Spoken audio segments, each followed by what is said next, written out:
नमस्कार, स्वागत है आपका एबीपी गंगा में। मैं अवधेश। सुनो यूपी की शुरुआत करते हैं। उत्तर प्रदेश में कोरोना की रफ्तार पूरी तरीके से बेलगाम हो चुकी है। बीते 24 घंटे में 22,439 कोरोना केस सामने आए हैं। वहीं यूपी में कुल अब तक 1,29,848 कोरोना के एक्टिव केस हैं।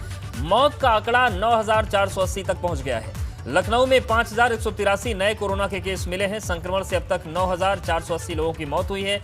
हालांकि एक दिन में 2,06,517 सैंपल्स की जांच की गई है।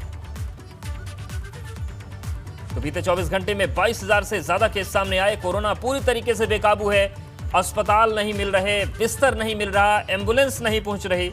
और इतना ही नहीं, कोरोना मरीजों को लगाई जाने वाली रेमडेसिविर नाम के इंजेक्शन का भी टूटा हो गया है, आउट ऑफ स्टॉक हो गए हैं।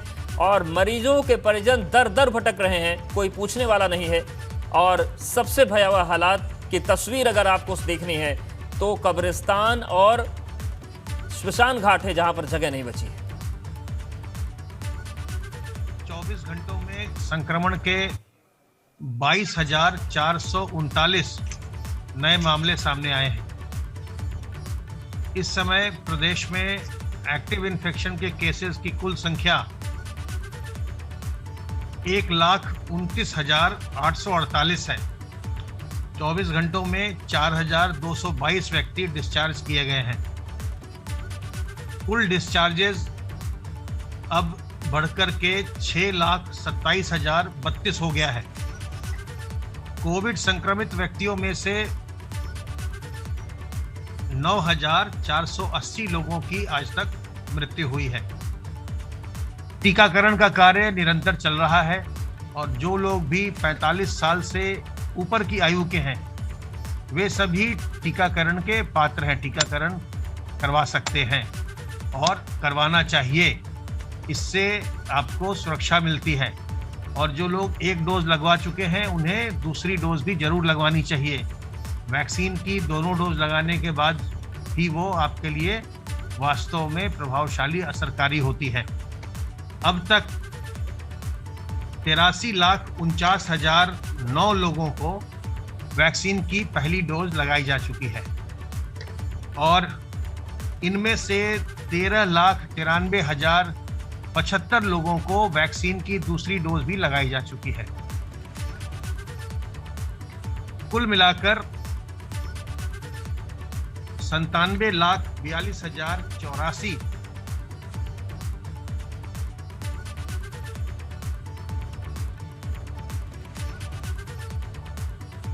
सहगल ने दावा किया कि प्रदेश में ऑक्सीजन की कोई कमी नहीं है। लोग अफवाहों पर ध्यान बिल्कुल ना दें। अस्पतालों में सभी दवाएं उपलब्ध हैं। तो आपको बता दें कि नवनीत सहगल जो कि सूचना सचिव हैं, उन्होंने कहा कि इंजेक्शन की कोई दिक्कत नहीं है, दवाइयों की दिक्कत नहीं है। एशिया सूचना नवनीत सहगल ने यह दावा किया है। माननीय मुख्यमंत्री जी की समीक्षा बैठक में ये भी उन्होंने निर्देश दिए कि आप सभी आम जन को ये सलाह दें कि वो इस प्रकार की अफवाहों से बचें। प्रदेश में ऑक्सीजन की आपूर्ति समुचित हो रही है। ऑक्सीजन की आपूर्ति के लिए एक कंट्रोल रूम बनाया हुआ है। निरंतर ऑक्सीजन की सप्लाई की समीक्षा हो रही है, मॉनिटरिंग हो रही है। जहां से ऑक्सीजन आती है वहां से सभी कंपनियों से, सभी फैक्ट्रियों से, सबसे समन्वय स्थापित करके ऑक्सीजन की आपूर्ति सुनिश्चित की जाती है। माननीय मुख्यमंत्री जी ने जहाज भेजकर अहमदाबाद से रेमडेसिविर की 25,000 डोजेज मंगाई हैं। और भी प्रयास हो रहा है कि देश में कहीं भी रेमडेसिविर उपलब्ध हो उसको लाकर प्रदेश के मरीजों के लिए उपलब्ध कराया जाए। प्रदेश में टेस्ट की संख्या बढ़ाए जाने के उन्होंने निर्देश दिए हैं। लगभग आप देखेंगे कि आज लगभग 2 लाख टेस्ट हुए हैं।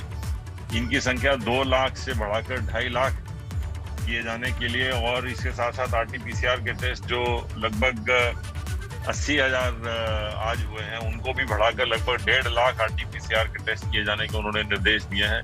इसके साथ साथ निजी लैब्स को भी उन्होंने सभी जिलाधिकारियों से कहा है कि निजी लैब में भी जितनी क्षमता है, जितनी भी उनकी क्षमता है, उस क्षमता का पूरा उपयोग कराया जाए और उसके अगर ज़्यादा भी क्षमता को बढ़ाने की भी कोई व्यवस्था हो सकती है तो निजी लैब की जो व्यवस्थाएं हैं, जो उनकी क्षमताएं हैं, उनको भी बढ़ाने का पूरा प्रयास किया जाए। बढ़ते संक्रमण के हालात पर सीएम योगी नजर बनाए हुए हैं। आइसोलेशन में बैठक के बाद सीएम योगी ने अफसरों को आदेश दिया कि जहां 2000 से ज्यादा एक्टिव केस है वहां नाइट कर्फ्यू का वक्त बदला जाए, जिसके बाद अब लखनऊ समेत कई शहरों में रात 9 बजे की जगह 8 बजे से सुबह 7 बजे तक नाइट कर्फ्यू लगेगा। तो कहां नाइट कर्फ्यू लग रहा है वो आपको बताते हैं, जिसका वक्त बढ़ा है, दायरा बढ़ा है। लखनऊ, प्रयागराज, वाराणसी रात 8 बजे से नाइट कर्फ्यू यहां पर लागू हो जाएगा। गाजियाबाद, मेरठ, गोरखपुर यहां पर भी चूंकि एक्टिव केसेस 2000 से ज्यादा, इसलिए यहां पर भी रात 8 बजे से लेकर सुबह 7 बजे तक नाइट कर्फ्यू रहेगा। तो लखनऊ, प्रयागराज, वाराणसी 3 जिले ये हो गए। उसके बाद गाजियाबाद, मेरठ और गोरखपुर यहां पर रात 8 बजे से कर्फ्यू नाइट लागू हो गया है। मुख्यमंत्री योगी आदित्यनाथ ने जिलों में कोरोना संक्रमितों को अस्पताल में भर्ती करने में हीला हवाली करने वाले को गंभीरता से लिया है। उन्होंने निर्देश दिए हैं कि डीएम और सीएमओ इस तरह से भेजे जा रहे कोरोना संक्रमितों को अस्पताल में भर्ती करने में लापरवाही करने वालों के खिलाफ नियमानुसार महामारी एक्ट के तहत मुकदमा दर्ज कर सख्त कार्रवाई की जाए। इसको लेकर चिकित्सा शिक्षा विभाग ने प्रदेश के सभी कमिश्नर, डीएम और सीएमओ को आदेश जारी कर दिए हैं। इसके अलावा सीएम योगी के निर्देश पर प्रदेश के कई मेडिकल कॉलेजों और चिकित्सा महाविद्यालयों में ऑक्सीजन जनरेशन प्लांट की स्थापना की गई है। इसमें केंद्र सरकार के 3 और प्रदेश सरकार ऑक्सीजन के 5 प्लांट लगा रही है। इसमें राज्य सरकार राजकीय मेडिकल कॉलेज आजमगढ़, बांदा, स्वशासी राज्य चिकित्सा महाविद्यालय अयोध्या, बस्ती, बहराइच में ऑक्सीजन प्लांट की स्थापना खुद करा रही है। लखनऊ में कोरोना के बढ़ते मरीजों की संख्या को देखते हुए केजीएमयू को पूरी तरह से कोविड अस्पताल बना दिया गया है। केजीएमयू में पहले से भर्ती नॉन कोविड मरीजों को अन्य अस्पतालों में शिफ्ट किया जाएगा। ये निर्णय ले लिया गया है कि केस ज्यादा बढ़ रहे हैं, इसलिए हमें ज्यादा बेड चाहिए।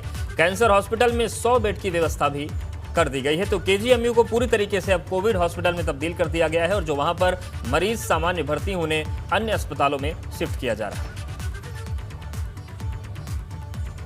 हम हर दिन इस बात की कोशिश करते हैं कि ज़्यादा से ज़्यादा बेड आईसीयू बढ़ाए जाएं और उसी एक श्रृंखला में आज खास तौर से केजीएमयू को जो कोविड अस्पताल बनाने की बात हुई है उसमें सभी लोगों के साथ बैठकर ये निर्णय हो गया कि वहाँ पर पूरी तरीके से कोविड अस्पताल ही चलेगा, क्योंकि जिस हिसाब से केसेस बढ़ रहे हैं उस हिसाब से हमको ज़्यादा बेड चाहिए और हर हालत में हमको लोगों को सुविधा देना है।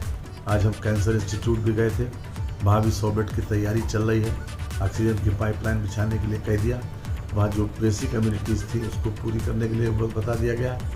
और चाहे टीएस मिश्रा हो, चाहे इंटीग्रल हो, चाहे एरा हो, जो निजी मेडिकल कॉलेजेस हैं ये भी पूरी तरीके से सहयोग कर रहे हैं और इनके वहाँ भी 350 से 400 बेड एरा में, 200 से 320 बेड इंटीग्रल में और लगभग 250 बेड जो हैं वो टीएस मिश्रा में, ये अभी तक हमको मिल चुके हैं। और इसके अलावा हिंद है, मेयो है, ये भी हमारा सहयोग कर रहे हैं। सभी लोग इस पर हमारा सहयोग कर रहे हैं और हमारी कोशिश ये है कि कोई भी मरीज़ जो कोरोना पॉजिटिव हो उसको जिस लेवल के अस्पताल में जाना हो इलाज के लिए उसको जा सके। इसी दिशा में लगातार कार्रवाई चल रही है। और कोरोना वायरस की दूसरी लहर से संक्रमित होने के बाद भी मुख्यमंत्री योगी आदित्यनाथ को प्रदेश के लोगों के जीवन और उनकी जीविका की चिंता है। पॉजिटिव होने के बाद भी गुरुवार को सीएम योगी आदित्यनाथ ने प्रदेश के हालात और व्यवस्था की वीडियो कॉन्फ्रेंसिंग से समीक्षा की। इसके बाद उत्तर प्रदेश लौट रहे प्रवासियों के लिए नया कोविड प्रोटोकॉल जारी किया गया है। वीडियो कॉन्फ्रेंसिंग से मुख्यमंत्री योगी आदित्यनाथ के समीक्षा के दौरान प्रदेश के स्वास्थ्य मंत्री के साथ ही कोरोना मैनेजमेंट की टीम 11 के सभी सदस्य जुड़े थे। दर्जनों ब्यूरोक्रेट्स भी इस दौरान समीक्षा बैठक के निर्देश को सुन रहे थे। सरकार ने उत्तर प्रदेश लौट रहे प्रवासी कामगारों के लिए प्रोटोकॉल जारी कर दिया है।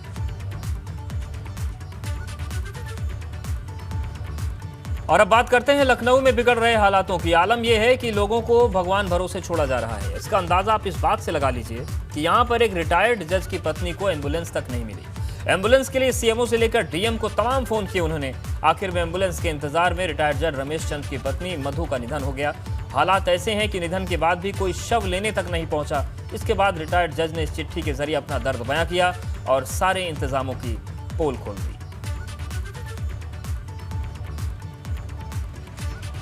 तो आप ये चिट्ठी देखिए, सुबह 7 बजे से वो फोन कर रहे थे, एम्बुलेंस नहीं पहुंची, पत्नी का निधन हो गया और शव लेने के लिए भी कोई नहीं आया। ये हालत है कोरोना से निपटने की सिस्टम में।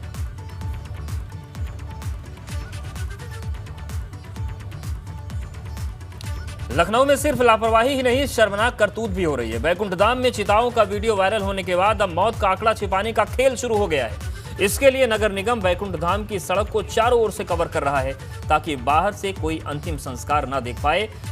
अफसरशाही की बेशर्मी का इससे बड़ा नमूना आपको नहीं मिलेगा। पहली तस्वीर आप देखिए, बैकुंठ धाम के हालात छिपाए जा रहे हैं। कल एक वीडियो वायरल हुआ था जहां पर कई चिताएं, 2 दर्जन चिताएं लगभग जल रही थीं, और उसके बाद आज उन चिताओं को कोई देख ना पाए इसलिए बैकुंठ धाम की चारों तरफ एक टीन की दीवार खड़ी कर दी गई ताकि लोगों की नजर न पहुंचे। लेकिन एबीपी गंगा वहां पर पहुंचा, वो तस्वीर हम आपको दिखा रहे हैं।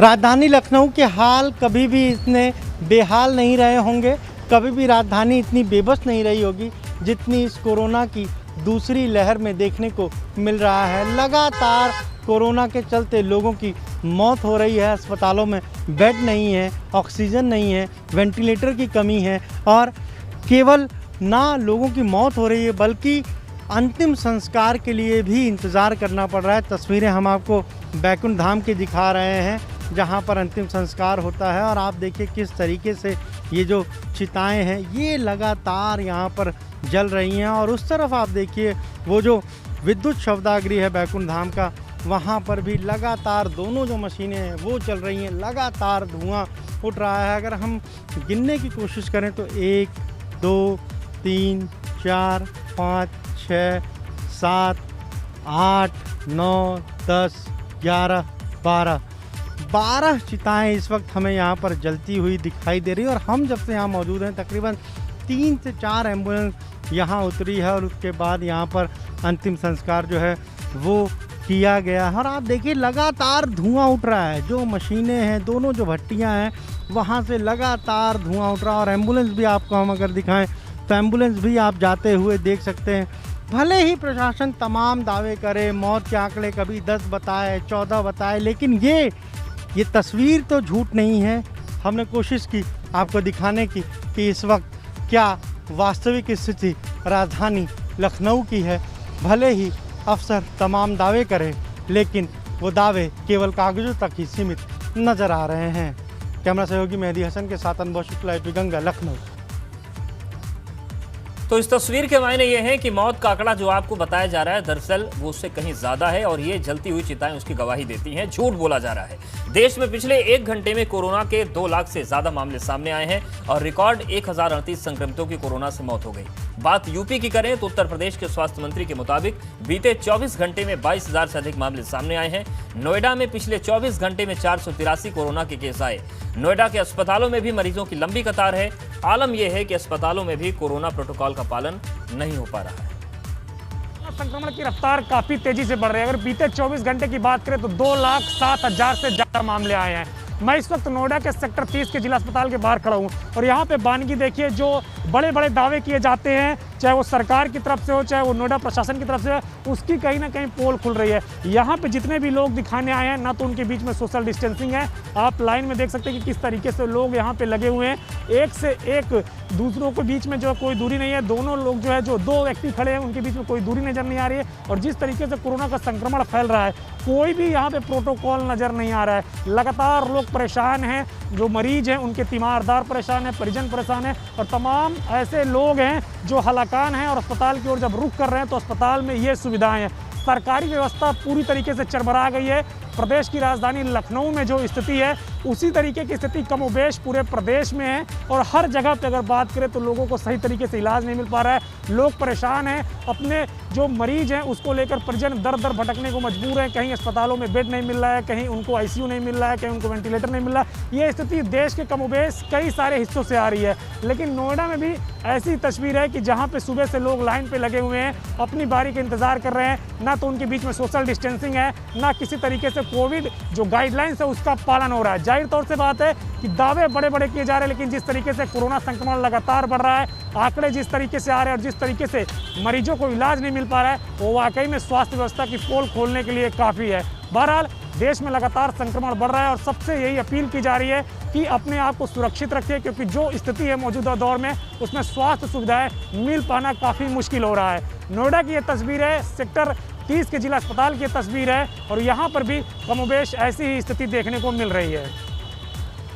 कैमरा वीरपाल के साथ अविनाश तिवारी, एबीपी गंगा, नोएडा।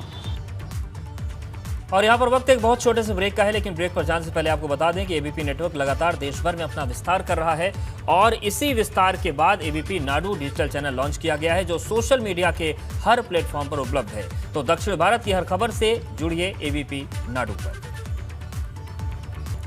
ब्रेक के बाद आपका स्वागत है। तेजी से संक्रमण फैल रहा है कोरोना का।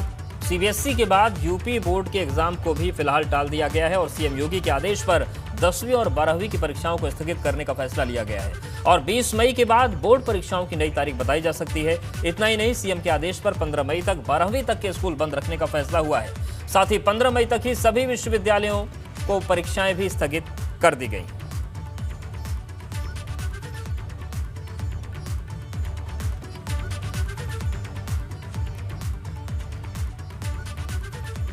तो सीबीएसई के बाद अब यूपी बोर्ड की परीक्षाएं भी रद्द की गई हैं और यूपी में 15 मई तक 12वीं तक के स्कूल भी बंद हैं। इस बीच बड़ी खबर आ रही है। गौतम बुद्ध नगर जिला प्रशासन ने बड़ा फैसला लिया है। डीएम सुभाष एलवाई ने निर्देश दिए हैं कि दिल्ली से नोएडा आने वालों के रैंडम टेस्ट होंगे। नोएडा दिल्ली बॉर्डर पर कल से रैंडम टेस्टिंग शुरू की जाएगी। तो दिल्ली और नोएडा का जो बॉर्डर आपस में जुड़ता है उसको लेकर एक बड़ा फैसला किया है डीएम सुभाष एलवाई ने।